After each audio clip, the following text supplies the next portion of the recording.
የዝውውር መስኮቱ በድጋሚ ሊከፈት 3 ቀናት ብቻ ይቀራሉ። ነገር ግን ከጀርባ በጣም በርካታ ተግባራት እየተከናወኑ ነው። ክለቦች የሚፈልጓቸውን ተጫዋቾች ለማግኘት ሰፊ ርቀት እየተጓዙ ይገኛሉ። በዚህ የዝውውር መስኮት በብዛት ስሙ እየተነሳ የሚገኘው ብሪያን ኤምቤሞ አሁን ደግሞ ከቶተናም ጋር በጥብቅ ስሙ እየተነሳ ይገኛል። ስካይ ስፖርትስ ይዞት እንደወጣው መረጃ ቶተናም የመጀመሪያውን ንግግር ከብሬንትፎርድ ጋር አድርጓል። ቶተናም የብሬንትፎርድ የቀድሞ አሰልጣኝ የነበሩትን ቶማስ ፍራንክን አስፈርሟል ወይም ደግሞ አሰልጣኝ አድርጎ ሾሟል። ስለዚህ እኛ አሰልጣኝ ከብሪያን ኤምቤሞ ጋር በብሬንትፎርድ የሰሩ ጥሩ ግንኙነት የነበራቸው ተጫዋቹንም በማሳደግ ረገድ ቁልፍ ሚና የተጫወቱ ሰው ናቸውና አሁን ወደ ቶተናም ሲመጡ አስቀድሞም ቶተናም ፍላጎት ስለነበረው ይህንን ተጫዋች እንዲያስፈርሙ ጥረት እንደሚያደርጉ አስቀድሞም ሲነገር ነበርና አሁን ጀምረውታል። የመጀመሪያው ንግግር ከብሬንትፎርድ ጋር አድርገዋል። ጥሩ ግንኙነት ነው የተጀመረው ተብሏል። ካሜሩናዊው ኮከብ ወደ ማንቸስተር ዩናይትድ መጓዝ እንደሚፈልግ ተናግሯል። አስቀድሞ አርሰናልና ኒውካስል ዩናይትድ ይህንን ተጫዋች ይፈልጉት ነበረ፣ ግን የተጫዋቹ ፍላጎት ወደ ኦልድ ትራፎርድ ማምራት ነው። የመጀመሪያ ጥያቄ ማንቸስተር ዩናይትድም አቅርቦ ውድቅ ተደርጎበታል። ተጨማሪ በተለይም ደግሞ ከ60 ሚሊዮን ፓውንድ በላይ ማንቸስተር ዩናይትድ የማያቀርብ ከሆነ ተጫዋቹን የማግኘት እድሉ ጠባብ ነው በሚል ነበረ መረጃዎች ሲወጡ የነበረው። አሁን ደግሞ ሌላ ተፎካካሪ መጥቶባቸዋልና በቀጥታ ከክለቡ ጋር የሚደረግ ድርድር ንግግር ብቻ ሳይሆን ቶተናምንም ማሸነፍ ያስፈልጋል። አሁን ነገሮች ወደ ቶተናም ሊሄዱ የሚችሉበት እድል አለ ብሏል ስካይ ስፖርት። ምክንያቱ ደግሞ ቶማስ ፍራንክ የቶተናም አሰልጣኝ መሆናቸው ነው። በዚህ ምክንያት ብሪያን ኤምቤሞን ለማሳመን ጥረት ያደርጋሉ።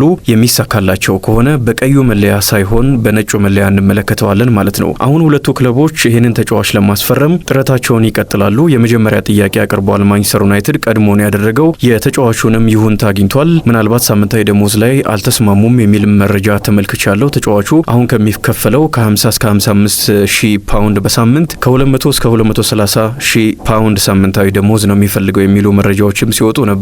ማንቸስተር ዩናይትድ ትልቅ ክለብ ነው፣ ይህንን የመክፈል ችግር የለበትም። ግን ደግሞ ለተጫዋቹ ይህንን መክፈል አይፈልግም። እንዳለኝ መረጃ እንደዚህ አይነት አቋም ነው ያለው ማንቸስተር ዩናይትድ እና በቀጣይ ምን ውሳኔ ላይ ይደርሳሉ የሚለው እንደተጠበቀ ሆኖ ቶተናም መግባቱም ዝውውሩ ላይ ተጽዕኖ ከፍ እንደሚል ይጠበቃል። የአሰልጣኝ ቶማስ ፍራንክ ከብሬንትፎርድ ወደ ቶተናም ማምራታቸው ለውጥ ሊያመጣ ይችላል። ስካይ ስፖርት የመጀመሪያ ንግግር አድርገዋል ብሏል። በዛ ላይ ደግሞ ተጫዋቹ አሁን ሀሳቡን ወደ ቀድሞ የብሬንትፎርድ አሰልጣኝ ወደ ቶማስ ፍራንኩ ያሁኑ ቡድን ወደ ቶተናም ሊቀይር የሚችልበትም እድል እንዳለ ነው መረጃው የሚጠቁም። ጠንክሮ የሚሄድ ከሆነ ግን አሁንም ተጫዋቹ ማንቸስተር ዩናይትድን ስለሆነ የመረጠው የኦልድ ትራፎርዱ ክለብ እድል አለው። ቶተናም ሌላ የማንቸስተር ዩናይትድን ኢላማም ለማዘዋወር ፍላጎት አለው ተብሏል። ቦርማውዝ ነው የሚጫወተው አንቷን ሴሜኞ አስደናቂ በውድድር ዓመቱ ከተመለከትኳቸው ግሩም የመስመር ተጫዋቾች መካከል አንደኛው ነው። 25 ዓመቱ ነው። አቅም ያለው ጉልበት ያለው ኳስ የሚችል ጎል ማስቆጠር የሚችል ተጫዋች ነውና ይህንንም ተጫዋች ቶተናም ይፈልጋል። በእነዚህ ሁለት ተጫዋቾች እንግዲህ ማንቸስተር ዩናይትድና ቶተናም በቀጣይ ቀናት ይፎካከራሉ ማለት ነው። አንደኛው የሚጠበቀው ጉዳይ ይሄ ነው። ማንቸስተር ዩናይትድን በተመለከተ ወደ ሁጎ ኤኪቲኬ ዝውውር በጥልቀት ገብቷል የሚሉ መረጃዎች ወጥተዋል። በተለይም ደግሞ የስታንዳርድ መረጃ ይህንን የሚያሳይ ነው። ተጫዋቹ ላይ 100 ሚሊዮን ዩሮ ለጥፏል አይንትራክት ፍራንክፈርት 85 ሚሊዮን ፓውንድ ማለት ነው። እንደ ስካይ ጀርመኒ መረጃ ይህንን የሚጠቁም ነው። ስለዚህ ማንቸስተር ዩናይትድ መደራደር ይኖርበታል። ጠንከር ያለም ፉክክር ከሌሎች ክለቦች ይጠብቀዋል። ቼልሲም፣ ሊቨርፑልም ሌሎችም ክለቦች ኤኪቲኬ ለማስፈረም ፍላጎት አላቸው የሚሉ መረጃዎች ስለወጡ ከ20 በላይ ጎሎችን አስቆጥሯል። 20 አሲስት አድርጓል። አንድ አመት ነው በትልቅ ደረጃ በእርግጥ የተጫወተው።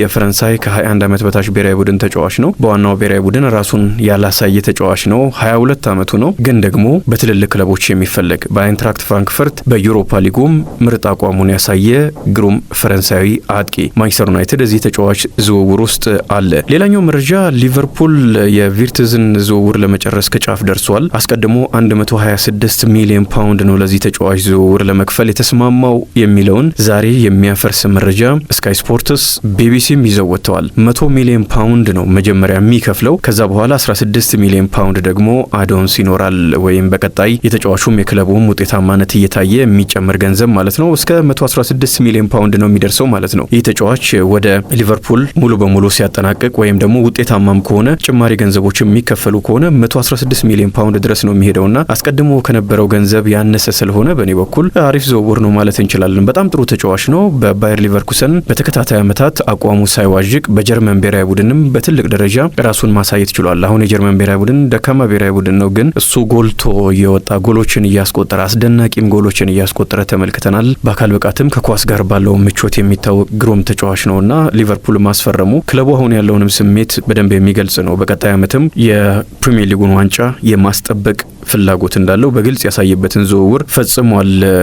ቸልሲ ሞይሴስ ካይሴዶን ለማምጣት 115 ሚሊዮን ፓውንድ ከፍሏልና ከዛ ሊበልጥ የሚችልበት እድል አለ 16 ሚሊዮን ፓውንድ የሚከፈል ከሆነ፣ ካልሆነ ግን ከዛ በታችም ሆኖ ይጠናቀቃል ማለት ነው። ሞይሴስ ካይሴዶ ወደ ቸልሲም ሲያመራ እንደዚሁ ከፍተኛ ገንዘብ ነው በሚል ሀሳቦች ሲነሱ እንደነበረ ትችቶችም እንደነበሩ እናስታውሳለንና አሁን የሞይሴስ ካይሴዶን ዝውውር ሊሰብር የሚችል አሊያም ደግሞ ከዛ በታች ሊሆን የሚችል ግን ማስተማመኛ የመጀመሪያ ክፍያ የተረጋገጠ 100 ሚሊዮን ፓውንድ ሊቨርፑል ለባየር ሊቨርኩሰን ይከፍላል። ቀጥሎ ደግሞ እየታየ የሚጨመር ክፍያ ነው ተብሏል። ይህ ዝውውር የሚሳካ ከሆነ አሪፍ ዝውውር ነው። ለምሳሌ ለፍሪምፖንግና ለቪርትዝ በአጠቃላይ 146 ሚሊዮን ፓውንድ ነው የሚያወጣው ማለት ነው።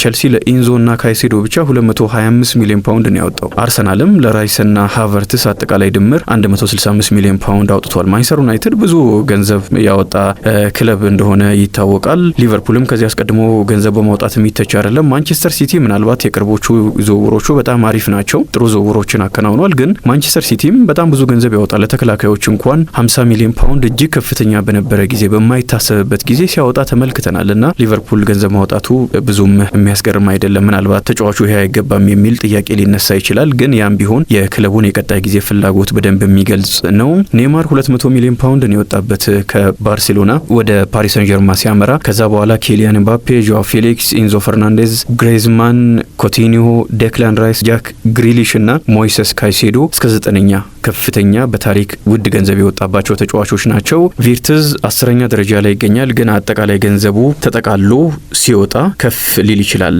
ከዚህም ከፍ ይላል ማለት ነው። ወደ 8ኛ ሊመጣ ይችላል። የምንጊዜም ከፍተኛ ዝውውር የተደረገባቸው ተጫዋቾች ዝርዝር ውስጥ። ሊቨርፑል ግን የቀጣይ ጊዜ አላማውን ግልጽ ያደረገ ዝውውር ለመፈጸም ከጫፍ ደርሷል። አርሰናልን በተመለከተ ትናንት ምሽት ለቪክተር ጊዮኬሬሽ ጥያቄ አቅርቦ ውድቅ ተደርጎበታል። እስከ 55 ሚሊዮን ፓውንድ ነው አጠቃላይ ገንዘብ ያቀረበው ተብሏል። አሁን ግን ምናልባት እስከ 70 ሚሊዮን ፓውንድ ድረስ የሚደርስ ገንዘብ ለማቅረብ ተዘጋጅቷል። 59.5 ሚሊዮን ፓውንድ ማለት ነው። ይህ የሚሆነው ከአዶንስ ጋር ነው። መጀመሪያ የሚከፈለውን ጨምሮ በቀጣይነትም የሚታሰብ ገንዘብ ለማቅረብ ፍላጎት አለው። እንደ ስታንዳርድ መረጃ ከሆነ ማንቸስተር ዩናይትድ መጀመሪያ የሚከፈል 60 ሚሊዮን ዩሮ፣ ቀጥሎ ደግሞ 10 ሚሊዮን ዩሮ የሚጨምር ይህንን የመክፈል ፍላጎት ነው ያለው እንደ መረጃዎች ከሆነና በማንቸስተርና አርሰናል መካከል ጊዮኬሬሽን ለማስፈረም የሚደረገውም ጥረት ፍልሚያ ይቀጥላል ማለት ነው።